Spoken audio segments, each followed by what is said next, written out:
Assalamualaikum warahmatullahi wabarakatuh. Sebelumnya, perkenalkan, saya Nurul Mukhasyafah. Saya Saidana Mirali. Saya Vika Novita. Saya Anissa Nuryanti. Saya Nurmina Afifah. Saya Amelia Kaputri. Nah, di sini kita akan membahas tentang 3 debat hubungan internasional. Yang pertama ada realisme dan liberalisme, yang kedua ada tradisionalisme dan behavioralisme, dan yang ketiga ada post-positivisme dan positivisme. Jadi, apa sih itu realisme? Nah, realisme itu punya pandangan utama. Realisme berpendapat bahwa sistem internasional bersifat anarkis, artinya tidak ada otoritas pusat yang mengatur perilaku negara-negara. Negara harus mengandalkan kekuatan sendiri untuk bertahan hidup. Dan realisme juga punya asumsi utama. Apa asumsi utamanya? Asumsi utama dalam realisme ada 4, yaitu yang pertama adalah negara adalah aktor utama dalam politik internasional. Yang kedua adalah politik dunia didasarkan pada keseimbangan dan kekuasaan. Yang ketiga, perang dan konflik adalah bagian dari dinamika alami hubungan antar negara. Yang keempat adalah kerjasama internasional sulit dipertahankan karena negara-negara lebih memilih menjaga kedaulatan dan kekuatan sendiri daripada tunduk pada perjanjian multilateral yang mungkin merugikan kepentingan mereka. Adapun tokoh-tokoh dalam realisme yaitu Tokoh-tokoh realisme yaitu adalah Thucydides, Niccolo Machiavelli, dan juga Thomas Hobbes. Halo, liberalisme adalah liberalisme itu lebih optimis dan percaya bahwa sistem internasional tidak selalu harus penuh konflik. Kerjasama internasional dimungkinkan oleh lembaga-lembaga internasional dan juga ada aturan dan norma yang disepakati untuk bersama. Lalu kita juga ada liberalisme, ada juga asumsi utama, yaitu asumsi liberalisme itu ada 3. Yang pertama, negara bukan satu-satunya aktor penting. Organisasi internasional, perusahaan multinasional, dan aktor non-negara juga memainkan peran penting. Yang kedua, kerjasama dapat tercapai melalui dialog, diplomasi, dan perdagangan. Dan yang terakhir itu ada hukum dan norma internasional penting untuk mengatur interaksi antar negara. Adapun tokoh utama dalam liberalisme itu adalah yang pertama ada Immanuel Kant, yang kedua itu ada Woodrow Wilson, dan yang ketiga itu ada John Locke. Selanjutnya kita akan masuk ke second debate, dan di second debate kita akan membahas tradisionalisme. Nah, tradisionalisme itu punya pandangan utama. Tradisionalisme adalah pendekatan yang lebih bersifat kualitatif dan berfokus pada norma, nilai, sejarah, serta filsafat politik. Pendekatan ini cenderung menekankan pentingnya pemahaman interpretatif terhadap fenomena politik, termasuk aspek budaya, ideologi, dan institusi. Para tradisionalisme sering menggunakan analisis historis, kajian normatif, dan studi perbandingan untuk memahami politik. Mereka melihat politik sebagai sesuatu yang kompleks dan sulit diukur secara kuantitatif. Selanjutnya kita akan masuk ke karakteristik utama tradisionalisme. karakteristik utama pada tradisionalisme ada 3. Yang pertama adalah metode kualitatif, yang kedua adalah normatif, dan yang ketiga adalah sejarah dan institusi. Selanjutnya adalah kritik terhadap tradisionalisme, yaitu adalah Kritik terhadap tradisionalisme yaitu ada 2, cenderung terlalu subjektif dan sulit diverifikasi. Lalu yang kedua ada terlalu fokus pada aspek normatif dan deskriptif. Lalu kita akan ganti ke behavioralisme. Behavioralisme itu fokus pada pengujian hipotetis dan pengukuran data yang dapat diverifikasi.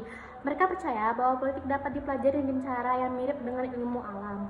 Adapun karakteristik utamanya behavioralisme, Selanjutnya ada karakteristik utama dalam behavioralisme, itu ada 4. Yang pertama ada metode kuantitatif, yang kedua ada fokus empiris, yang ketiga ada objektivitas, dan yang terakhir ada generalizable finding. Selanjutnya ada kritik terhadap behavioralisme.